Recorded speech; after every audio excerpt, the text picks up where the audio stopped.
around me, if only for a moment. Oh, this could be my last chance.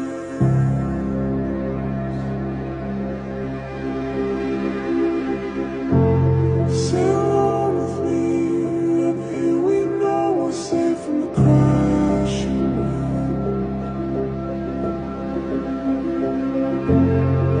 Talk to me from the lungs of the air your heart is breathing.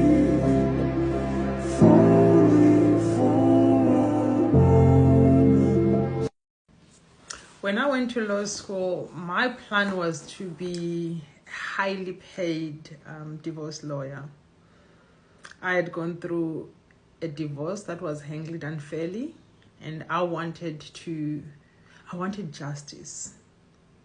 But then I realized that there's no justice in divorce, mostly divorce done by lawyers.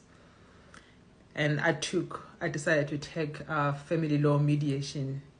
That way, for me, it was to keep families together. In mediation, you make sure that families are kept together. You make sure that the communication is managed to a point where this part hears another part. That even if people divorce, it's very much possible that people can be divorced and still remain a family. In a divorce, you will argue because someone is still very much angry. Even if you get a properly done agreement, things are going to go wrong. So in the process after divorce, you still need a mediator, someone who can speak to you guys and make sure that your kids, they don't feel the effects of a divorce. To make sure that the kids remain still with the two loving parents, even if they're not together, but who still have common interests, which is love for those kids. It's very much possible to love someone but not be in love with them. Most divorced couples, they are still loving each other, but they're not in love with each other.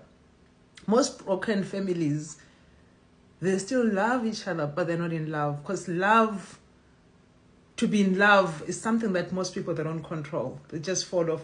They don't know what happened. All of a sudden, I was in love with this person, and then I met someone who just made my heart skip a little bit more. And then I decided to follow my heart. But I still care very much deeply with that person. But if I explain that, the person is just so, don't patronize me. Don't lie to me. You broke my heart, and how can you tell me that you love me after breaking my heart? It's very much possible that that person broke your heart, but they still love you. That's why you need a mediator to clarify and help you guys understand and give that person to clearly explain what they mean, that they still love you, but they're not in love with you. So that you go in there understanding and easier for you to move on, especially if you found out that your partner is gay, or they're in another relationship with someone else. Most people, they need explanation. How? Why did you do this to me? Most of the time, it's got nothing to do with you. It's got everything to do with them choosing themselves, I choose me. If I'm gay today and I feel like I can't live a life